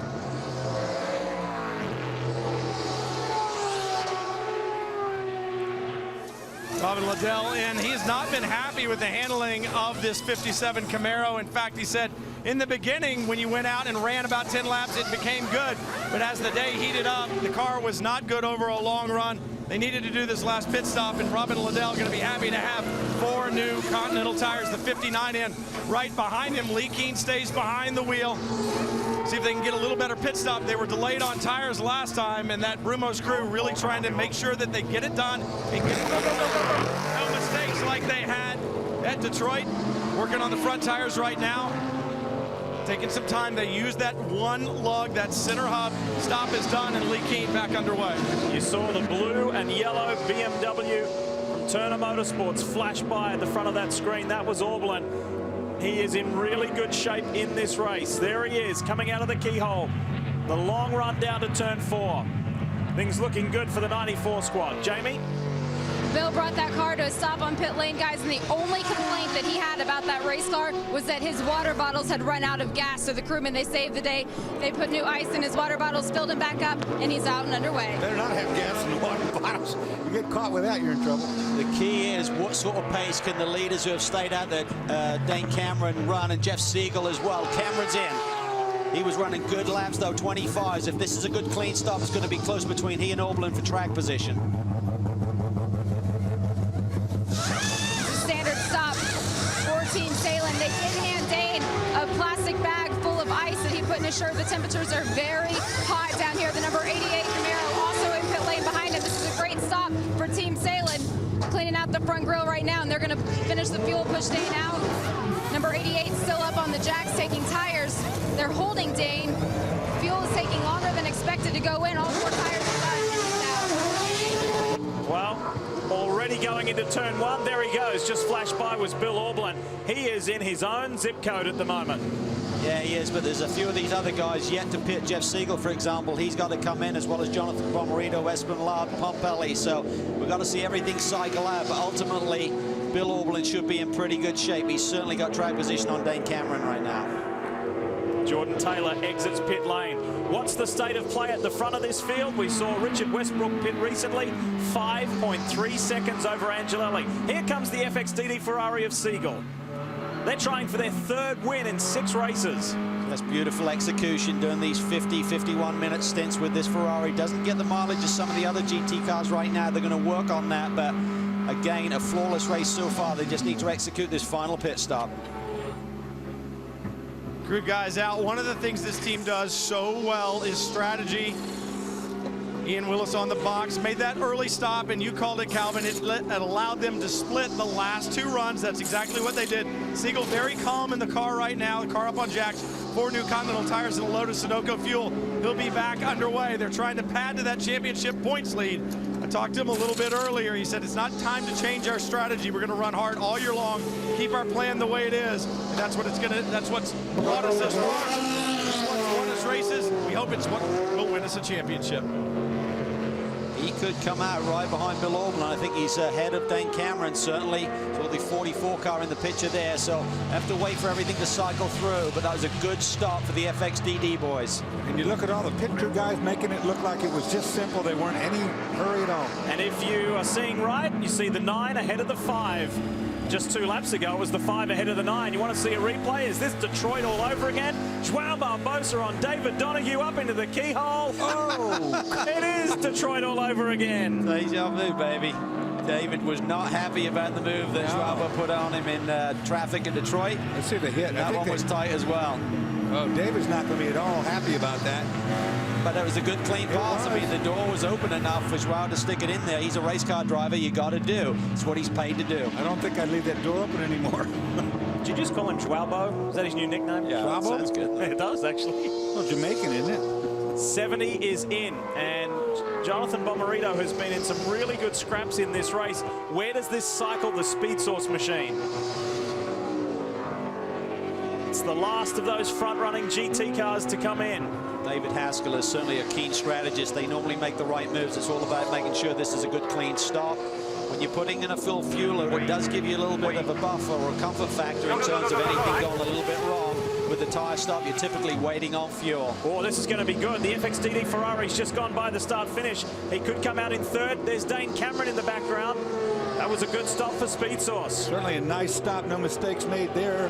Lally's going to be right on him too in the Magnus Racing Porsche. Here comes Lally with hot tires. He's got to try and close that gap on Bomarito right now. See Dane Cameron in the background. They lost that a little bit. Just seems like the refueling took an extraordinary amount of time on the 42 machine. Shuffle at the top of GT, except for the class leader. Could it be Turner Motorsport with Dallalana and that man there, Orblin? What a day it's been for them. And Westbrook and Spirit of Daytona in control. Monday night here on Speed, Larry Mack, that's Larry McReynolds, and Matt Clark are in the hub, the NASCAR Race Hub presented by Ram. That's Monday at 6. They're going to go behind the scenes if you watch all week long with Kevin Harvick at a UFC fight. Of course, they're going to wrap up all the action from Pocono as well. Continental Tire race recap and race summary. Our Daytona prototype leader is Richard Westbrook. Our GT leader at the moment is Spencer Pumpelly. We welcome you back, Lee Diffie, along with Calvin Fish, Dorsey Schrader, Brian Till and Jamie Howe. It's on for second. Westbrook has an 8.2 second lead. There's nothing between these guys. Angelelli, Barbosa, Pruitt has got by David Donahue. It's on for second. Yeah, we heard on the radio that David Donahue has been asked to make sure he saves a little bit of fuel. He was the first of these leaders to pit, so they may have been banking on a little bit of yellow and rolling the dice there, and they just got to ensure they can get to the checkered flag, not be too aggressive. So he needs to sit back a little bit, save some fuel. That may be why he's gone backwards a little bit at this stage of the game. It'll help him a little bit because he's behind this 3 cars in front of him. We'll pull him along a little bit. Westbrook doing a brilliant job out front, still running laps in the mid-19 range. Very, very consistent, and I'm sure he's another one of those drivers who wants to make amends for what was really deemed as a little bit of an overly aggressive move in Detroit and threw away a possible win. This is the man to watch, car 9. Schwalbo, as he's been nicknamed today from Calvin. Doesn't matter what we call him, he and Darren Law, this new partnership, just 1 race old, is perhaps the partnership to watch. Joao not in the championship hunt, but his new co-driver Darren Law certainly is, and could be the new championship leader come the end of today. He's not a big-headed driver, you know. He doesn't rattle his own chain and talk all the talk, but when he needs to get the thing done, I mean, this guy drives a race car. Watch, really working on Max now. I'll tell you what, one thing which I just thought was political speak about the driver switch with the Action Express boys. Well, we now have 2 drivers in separate cars when you think of this championship. When I reviewed the points after Detroit, they're right. David Donahue and Darren Law both have a shot at this championship. So if one of the cars has a problem, you've still got another bullet in the gun when you're going for the big picture. Starting to drop wheels now. I saw from Pruitt last lap. They're really starting to research where they can get away with doing that. You see how the dust come up on the racetrack. Richard Westbrook, after taking over from Michael Valiante. Remember, Antonio Garcia has other GM commitments. Garcia will be back later in the year, but for them to ask Michael Valiante to step in and do the job, Valiante has done the job beautifully to partner up with Westy. Tell you what, though, for Alex Gurney, if he's got any sliver of hope left in this race, he's got to get back on the lead lap right now, because the yellow is not going to help him unless he's in front of Westbrook. Because right now, Westy's not going to be pitting. Alex is going to get no wave by, and he needs to do a pit stop himself yet. And if you go back through the years, Dorse, here at Mid-Ohio, a late race caution is not beyond the bounds of possibility. Well, you got to understand right now that visibility is a problem. Tires are getting worn out. Slippery racetrack is one of the GT cars in the 67 getting it. It's going to be for the lead. That was the leader, Dorsey. Spencer Pumpelly topping up with gas. That now rotates Billy Orblin to the front of the pack. But Jeff Siegler's coming in that AIM Autosport Ferrari. Jamie? Standard pit stop for Spencer Pumpelly. He will stay behind the wheel of the car. They're going to take 4 new Continental tires, get him enough fuel to get him to the end of the race. Tires are complete. They're just waiting on the fuel right now. They are going to give him a clean windshield, pull off one of those tear-offs, and Spencer will be ready to go back out. One interesting thing, guys, you're going to have to follow me on this one. Coming into the race today, there had been 17 different leaders in the GT class this season. When the 94 took the lead earlier on, they became the 18th different leader in GT. Last year, 2011, there were 18 different leaders total throughout the full season. That just shows you how tough this competition is this season. Well, heads up on the rear tire changer. Did you see what he did? He saw that the front tire was laying there, probably going to get hit by the car, draw a penalty. He saw it, jumped over from the back to the front, grabbed that tire, put it over the wall before that penalty happened. view from David Donohue's Action Express Chevrolet Corvette. Looking at Scott Pruitt, his Action Express teammate Barbosa and Angelelli. This is the train, 2nd, 3rd, 4th and 5th. You can see that the sun glare is really bad now. 2 places on the racetrack every lap. These guys will be looking straight at the sun as it's 6:45 p.m. This is going to be really interesting, and for Richard Westbrook, he's got a nice safe margin over the rest of this field right now. So he just wants the race to stay green. You talk about that late race caution. That is the last thing the Spirit of Daytona boys want, but these guys are going to be fighting it out hard. And here we see Alex Gurney still all over the tail of Richard Westbrook, and he wants to get that lap back, but it sounds like he may need fuel at any moment. Yep, he is going on the pit lane. What a fight. This is where they fight so hard, Brian, but you don't get the rewards that you deserve. And it's happened to him multiple times. Alex Gurney was all over Richard Westbrook down the front straightaway last time. He would not give up. The crew saying, stay with it. Even though you've got the reserve light on, stay with it. He pressured him all the way to pit in. All that he could do. And this team, one more time, has produced a car that is amazingly quick, but just a problem on the right front. Lug nut fell off, now it's back on. Pit stop is done, waiting for the rest of the fuel. It's a time stop, they tag the fueler, he pulls out. Alex Gurney leaves pit lane. How hard was he pushing, Brian? He just set the very fastest lap of the race on his last lap on well-worn tyres. That is a great performance by Alex Gurney. Angelelli knew Barbosa was coming because Barbosa saw Pruitt coming. David Donohue had a front row view of all of that. Look out. This is going to get good here. This is a chess match amongst the best in the business. Angelelli is in the orange car, the SunTrust livery Corvette. 9 is Barbosa. Pruitt in the Telmex BMW, the blue car, and Donohue 4th in the line. The irony is Barbosa's now going to live the life that Pruitt had earlier on, where he was the meat in the sandwich, trying to attack Angelelli with pressure from behind. And if you're new to Grand Am Rolex Series racing, this guy in the orange car is a little difficult to get by. You think? Doesn't have many friends out there either, but we love his fighting spirit. He has a lot of passion. He's very determined. Talking about Max Angelelli. Max the Axe, we love to call him. There's nobody with more heart than that man. He's a former series champion. He's a Rolex 24 at Daytona winner. He's one of the stalwarts of Daytona prototype racing in the Grand Am Rolex Series. And at the moment, this scrap is 9.5 seconds behind our race leader, Richard Westbrook. Westy's gone. Just 35 minutes to go in this race. Round 6 of the 13-round championship. I'd much rather be where Westy is than where Max is. Yeah. I can tell you that much. It's a tense end. They're making up for lost ground. You remember at the top of our show, we relived those moments where young Ricky Taylor hit the pit wall while being in a prominent position at Detroit a week ago. So they're playing catch-up as far as the championship stakes, but the Englishman out in front and well in control. In just 2 weeks' time, the Grand Am Rolex Sports Car Series fires back into life at Elkhart Lake, Wisconsin. Remember that? When Gunter Shaldak high-jumped the catch fence. Spectacular. There was rivalry between Angelelli and Dial. And a familiar winner there in the Telmex Ganassi boys. What a day it was for the Marsh Racing Corvette team as well. Eric Curran and Boris said. Was it Boris said then? I think Boris might have been away. Or was it Boris? No, it was Boris. But anyway, it was a great day, and that's coming up. Also coming up after we're done here at Mid-Ohio is Speed Center with Chris Devoda for a wrap-up of everything that's going on in the day. And Chris has been staying in touch with us via Twitter a little earlier in the day. What does Krista have to say? Enjoying the Rolex Series race with all of us, but hurry up. We're anxious to get the Speed Center going. Westy's doing his best. Yeah, he is. He's going as fast as he possibly can. And these guys are doing a heck of a battle for second place. And it's been clean so far, but I got a bad feeling. I was going to say, I'll be amazed if it stays that way, because these guys are fierce competitors, and they'll want those valuable championship points. Just over half an hour remains here at Mid-Ohio. And this scrap for second and third. The scrap to be on the podium. What?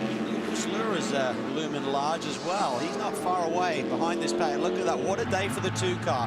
Had that off, got away with it through the gravel trap in turn 11 early in this race. And both Alex Popov and Lucas Slur have done a tremendous job of getting back into the thick of this battle. Speaking of Starworks, what about the 8 car? What about Enzo Popolicchio, the co-championship leader in that lap 1 incident? Here he is.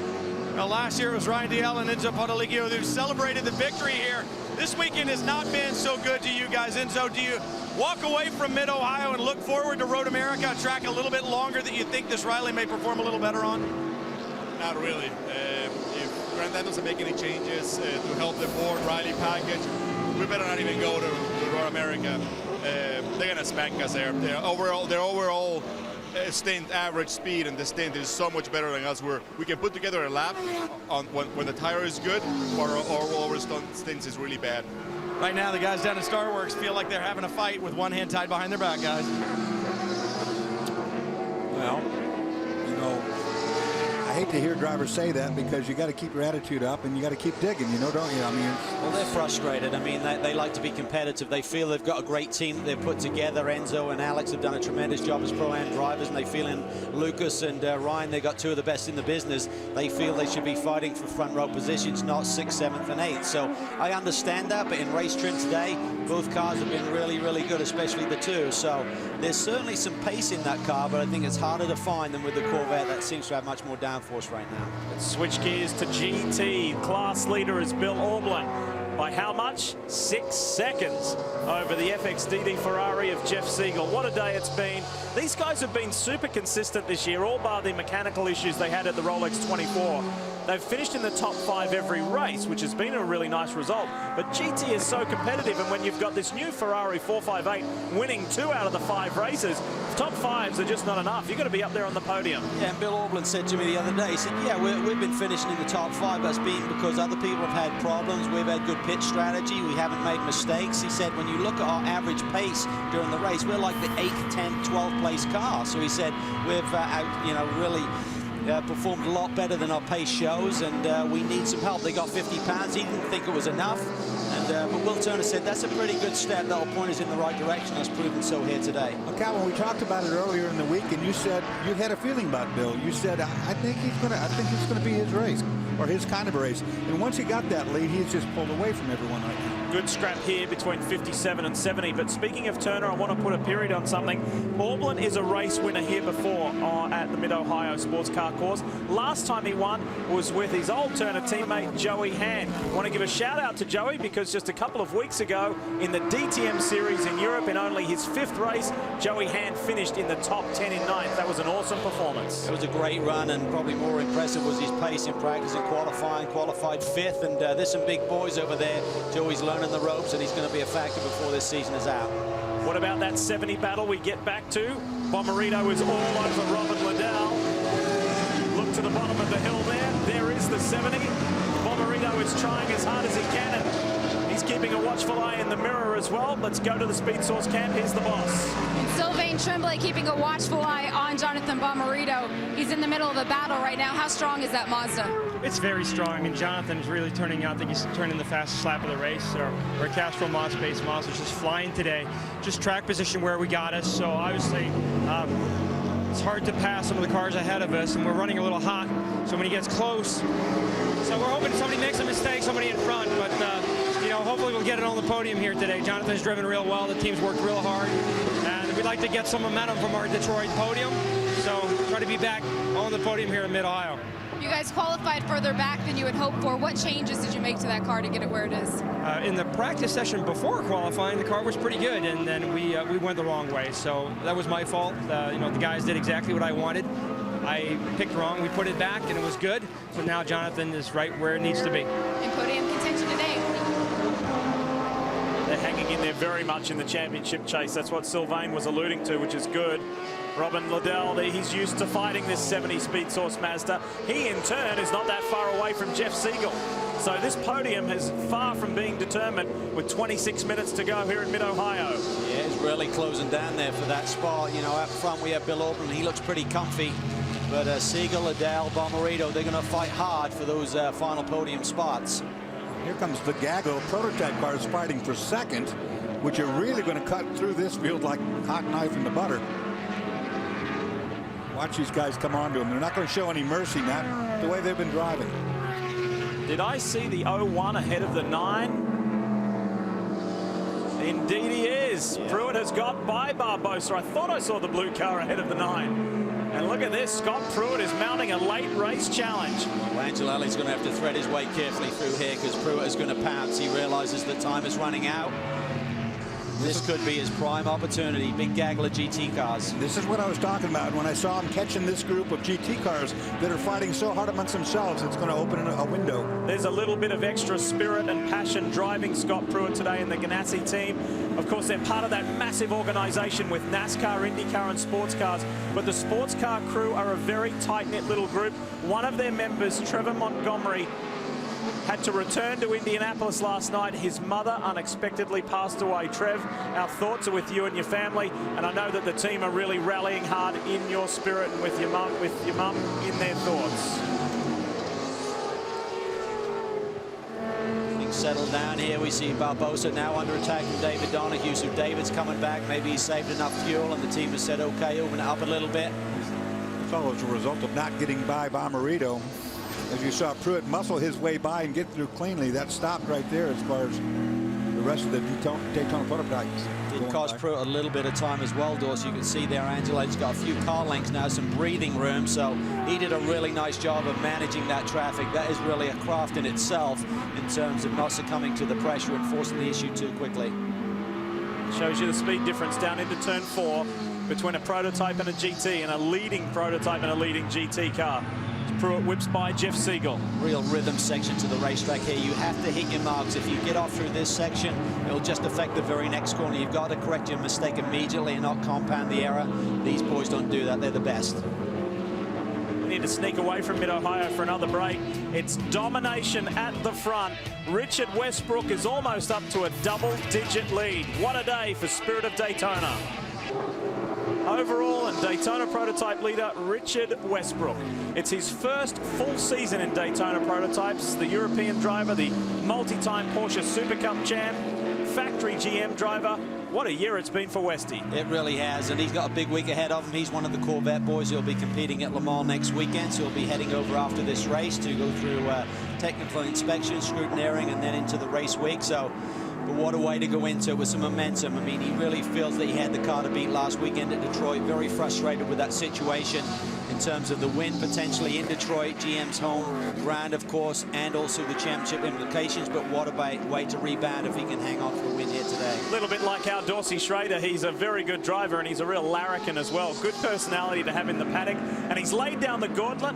He has challenged Calvin Fish and myself to a game of golf with his factory GM driver, Antonio Garcia. That's in a few weeks' time. We'll give you an update. As long as the course doesn't have any bunkers, we'll be fine. There's the gap, first to second, back to Angelelli, who's been able to hold Pruitt off. There's nothing in that, though. They've, in turn, shaken off the Action Express duo of Barbosa and Donahue. I think mostly that was because of the GT traffic that they had to work through and how it separated them. Speaking of GT traffic, one car that was quite high up in the top 5 earlier in the race is this 31 Marsh Racing Whelen Corvette. Jamie, why is it so far back in the order now? The weekend has been tough for Marsh Racing. They did have to do an engine change earlier in the weekend.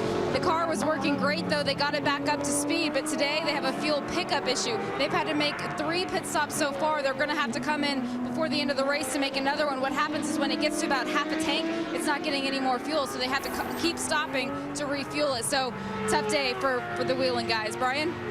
More fuel stories down pit road in GT, the 69 car. They're a little concerned. They say it's going to be really close. Ian Willis says, problem is they just don't trust the data right now. They don't have enough experience. The book isn't thick enough on the mileage and on the fuel pickup on that Ferrari, so they're not sure of it. I also just heard Mike Johnson tell Robin Liddell on the radio in the 57 Camaro, go to map 2 if you're close coming out of the keyhole. They're looking for a little more power down the straightaway.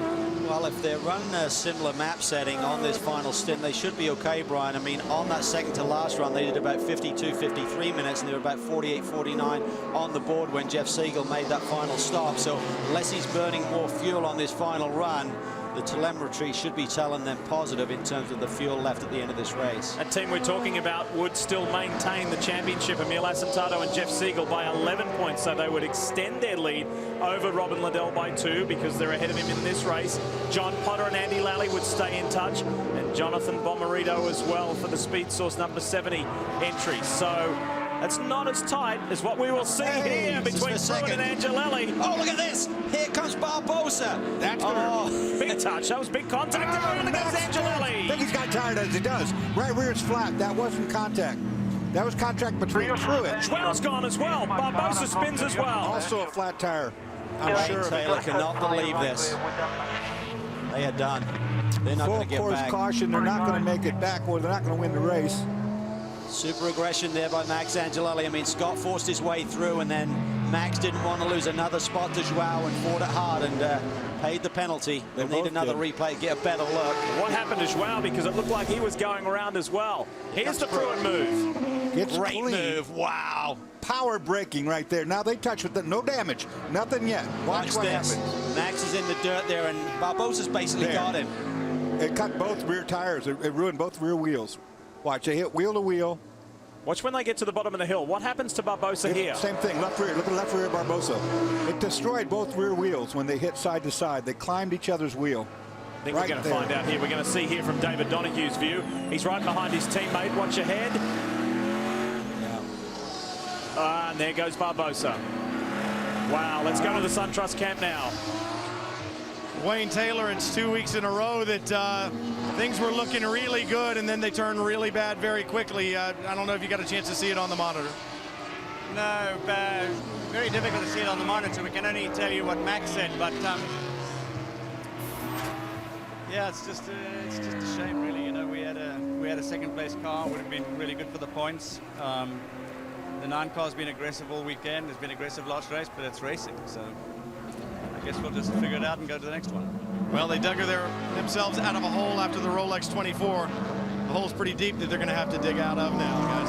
Well, it's a self-imposed penalty, if you will. I mean, it was hardcore driving. They were side by side. They banged rear wheels. There's the result. The one wheel got inside the other, peeled the rim back. Both cars have flat tires. Now, at the 45-minute mark, we told you that late race cautions here at Mid-Ohio do happen. Here we are in our third full course yellow. This is the reason why. It's a beautiful move from Pruitt for second. That was fantastic. I mean, Angelelli was trying to position the car where he didn't leave Pruitt enough room. He just left him a mere millimeter to slide through. Barbosa tries to go with him. There you see the contact with the left rear of Barbosa, which will have an effect in the very next corner. And Angelelli, severe damage to the front and rear of the car. Yeah, you can see both rims bent. You can see the 9's left rear is also peeled back. And of course, that deflates the tire. Wayne talked about the points. I mean, I just did a quick tally about 5 minutes ago, and they were going to be about 4 points out of the lead if they maintained second. Here we're on board with David Donohue. He sees his teammate now, Joao Barbosa, with a quick spin. Lucky he wasn't involved in that. He read that one really well as he stays to the outside. He saw that. He might have seen that wheel bent, too, knowing the flat was going to happen. Less than 16 minutes to go. This has been a quick cleanup, so good work there from the track crew for that. Richard Westbrook's 14.5-second lead has been extinguished. All of a sudden, Scott Pruitt has a shot at winning this race. And let's see at their lap times. Fastest lap of the race by Westy is a 1:19.54, and Pruitt 1:19.51. Game on. Game on at Mid-Ohio. Just when you thought that Telmex BMW didn't have a chance at winning, Westy's going up against the most prolific winner in the history of the Grand Am Rolex Sports Car Series. Under caution and involved in an amazing championship fight. After leading for the last 2 rounds, Ryan Dial and Enzo Potolicchio at the moment would lose the lead of this championship to Pruitt and Rojas. And that man we ride with there, David Donohue, would be elevated into a tie for second, and Westbrook, the race leader, into third. How quickly things can change. And that's if it stopped right now. It's not over, as I like to say all the time. We got a lot left to go, and anything could happen. What does the team manager at the Ganassi camp, Tim Keane, think, Brian? Tim Keane talking to Scott Pruitt on the radio right now, so I don't want to interrupt him too much. Filling Scott in on what's going on. Tim, you're only going to have a couple of minutes to go here, maybe 10, 12 minutes of green. Do you even need to say anything to Scott? Do you need to tell him what to do, or has he got it handled? No, I just try and let him know what's going on behind him so he can stay focused forward. Just try and make him aware of what's going on behind. And I just got to give a shout out. We're racing with heavy hearts today. We lost Trevor Montgomery. He lost his mother last night, and he's not able to be with us today, and our thoughts and prayers are with the Montgomery family. So A little more to race for today than just the win, Lee. Interesting to hear what Tim Keane had to say there, because in the paddock, his peers, the other team managers, the other crew chiefs say listening to Tim Keane on the radio is unbelievable. It's like he is in the car with his drivers. They have such an understanding. And he just said there, I'm filling Pruitt in on the story behind so he can focus on what's ahead. Jamie? Will Turner and the team starting to get excited down here, but they're still racing left. What do you say to Bill in the closing stages of this race? You know, it's this is excitement, but a little nervousness, because that slippery seagull in that Ferrari has been strong all year. And right now, Bill knows what he has to do. And if there's anybody that I would not want to pass in the track, it's Bill Auberlen. So the yellow is not what we wanted, but I guess we'll see what happens. Bill was holding up quite a lead on the rest of the GT field guys, but I did hear James Stephen, the engineer on the radio, say, Bill, we are not in conservation mode. You go for it when we go green. He just spoke to half one and half two, didn't he? The David Hasselhoffs of sports car racing. Well, this is good. We couldn't ask for anything better here. Line astern, 1, 2, 3 in class, ready to go. The SunTrust, yeah, it is very sad. Yes. When you think about the fortunes of the 99 and the 10 car in recent weeks, it's not been good for two of the best organizations in DP. This will be cleaned up, and when it is, we'll go racing on the other side of this break with just 10 minutes to go. Speed's coverage of the Rolex Sports Car Series is presented on Speed by Rolex, a crown for every achievement. Brought to you in part by Continental Tire, innovative technology, driving confidence. I think Kurt Busch is in there somewhere. Now, if you have friends who are sports car fans, motor racing fans, send them a text or give them a call. We've got 7.5 minutes left here at Mid-Ohio, and this is going to get crazy. We know that Richard Westbrook has raced in some major competition over the years, but he hasn't raced here yet in DP with Scott Pruitt all over him. So he's been the dominant car, and he's a good clean restart here. He's got it. Stacking up already. There was some radio transmission, Dorse, between Pruitt and Tim Keane saying he was having trouble getting going on the restarts again. Let's go. Up the main straight here at Mid-Ohio. The run to the checkered flag. Good, clean restart. That was beautiful by Richard Westbrook. He needed that. He needed to get that buffer where he can hit his marks, get his lap time down immediately. We see the GTs in the background led by Bill Auberlen. He's off with about a 5-car length lead back to Pruitt, but look behind them. Look at Lucas Luhr in the number 2 car looking for that third position, trying the long way around. Ryan Dial on the inside, and there's some contact there up in the keyhole. It was. Donahue was nearly sideways there. Good save on that one, no question about it. But now the big draft, all these guys lost momentum. Forget about catching guys up front if they're going to drive that way. Has Pruitt got anything for Westbrook? Can he stop him from getting away? And what's going to happen here? Dial, there's a bit of frustration there. He wants to get through. He wants to stay at the top of this championship. What a restart by Ryan Dial. Oh, and he runs wide. He's off. It's okay. The 2 car's going to flash by. Lucas Luhr goes by. And that grill is full of grass on the 8. It's going to overheat, and he's not going to care. He's going to run it right down to the engine blows. He had an awesome restart because he started this last lap in 6th position, and he was looking for 3rd right there. In GT, it was a good start from Auberlen. We ride with Jeff Siegel in the FXDD Ferrari, sitting 2nd. Liddell 3rd, Bomarito 4th, Lally 5th. Unless Siegel could have got Auberlen at the start, I don't think he can get. I mean, Bill is really, really good. And I don't think Jeff is going to push the big picture. Remember, Auberlen's really not in the points chase, and either is his teammate. We know Bill skips a couple of events this year. The man he's thinking about is Rob Liddell. That's the guy he needs to beat. He's the guy who's closest to him in the championship. Remember that earlier contact up at turn 2 between Ryan Dial and David Donahue? The driver of the 5 is reporting he may have a cut tire. Keep an eye out for that. It might have a slow puncture, or he might just have debris on the tire from getting pushed off wide. Yeah, we saw that earlier with Dane Cameron when he got shoved wide in the grain in the marbles. You get some pickup on those tires, you don't have the grip, and suddenly you think, man, I've got a tire problem. But look at Pruitt coming. He has really halved the distance between he and Westbrook. He talked about not getting up to speed. It wasn't a brilliant restart by Scott, but he's made an impression right now. Dorse, when you've got a target, when you've got a rabbit to chase like Richard Westbrook, how much harder do you drive? Well, you can get a little bit more out of it. Scott, we've seen it so many times over the years that Scott can pull that rabbit out of his hat. When he needs to do something special, he can make it happen. There's nobody more determined than Scott Pruitt. He knows this racetrack so well from when he used to run Indy cars here. He also knows that car very well. He likes a car that's trimmed out. Westbrook, a little bit trimmed, but that 0-1 car was 4 miles an hour faster on the straightaway this morning in the morning warm-up. So the 0-1 trimmed out. Will he have a shot at Westbrook down that long back straightaway on this lap? Pruitt's won here 3 times before. The good news for Westy is with this late restart, there's not a lot of GT traffic, so he can just focus on his lines, hitting his marks, but he will not be impressed by seeing that blue and white Telmex machine getting closer to him. Even hitting your marks, it's hard to do right now because the sun in their eyes. It's really bad this time of day. You really have to concentrate. If they didn't have enough on their hands already, the sun is one more factor. Pruitt took 0.2 of a second out of Westbrook that last time around. Not much in it. Not much in it in GT either. Siegel is well within touch of Bill Auberlen. He did the same thing. 0.2 by Siegel on Bill Auberlen on the last lap. The second place runners are coming hard. This is what the Grand Am Rolex Sports Car Series is all about. Manufacturer diversity, driver diversity, and thrilling finishes. We see it each and every week, just like last week in Detroit in the Motor City with a 1-2 for Action Express. That won't happen today, but we may see a Corvette or a BMW Riley victory. Westbrook is getting that gap to a point he's going to have to defend on Scott Pruitt. Take the shallow line into some of these corners. That will cost him lap time, but they've got a big enough lead. That's not the factor right now, Dorsey. He's just keeping Pruitt behind you and looking for that second victory on the year. And Scott's digging in his bag of tricks, which is a deep bag. I got to tell you that right now. He knows this racetrack. He knows where he can get those little segment times and make up the ground. If he can just get that fender alongside or that front end on the back. Auberlen got sideways at turn 9, heading down into Thunder Valley, and Siegel almost pounced. Yeah, I think right now that BMW has used its tires a little bit more. We know that Ferrari has great balance, and Liddell is right there as well. Auberlen's going to have to work really hard to get another victory here at Mid-Ohio.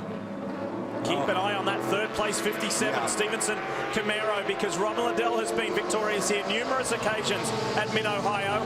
He and Siegel, there's not a lot of love lost between those two guys, so if he needs to be pushy, he will. Look at Liddell, because he's got a good run coming through turn 1. The reason for that is because Siegel tried to go defensive and move in, didn't give him the radius through the corner. Those second and third GT cars are 1 and 2 in the championship. There's a lot on the line. Siegel's hand may be forced here by the fact that Liddell is all over him. He may have been willing to settle for second place, but Liddell's pushing him so hard, he's now right on the rear bumper of Bill Auberlen and may have to go for it. Where do you look? Which box do you look at? It's all going on here at Mid-Ohio. Auberlen has regained a little bit of that advantage. He's calmed down. He has, and so has Westbrook. He's settled down a little bit too. He's maintained that gap. This is a brilliant drive by Richard Westbrook.